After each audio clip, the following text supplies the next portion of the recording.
রাজধানীর চানখারপুলে ২০২৪ সালের ৫ আগস্ট শিক্ষার্থী আনাসসহ ৬ জনকে হত্যার ঘটনায় আগামীকাল মঙ্গলবার এই মামলার রায় ঘোষণা করা হবে।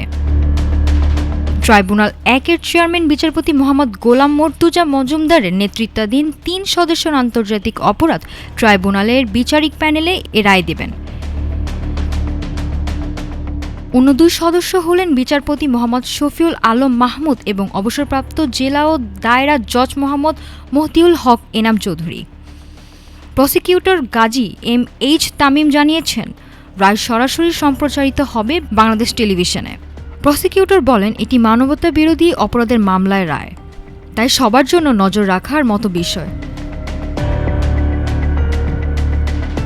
আগে ২০২৪ সালের ২৪ ডিসেম্বর আন্তর্জাতিক অপরাধ ট্রাইব্যুনাল রায় ঘোষণার জন্য ২০ জানুয়ারি তারিখ নির্ধারণ করেছিল। আগামীকালের রায় জানার জন্য দেশের সকলের নজর চানখারপুলে। নাফিসা সামিয়া, ঢাকা টুডে।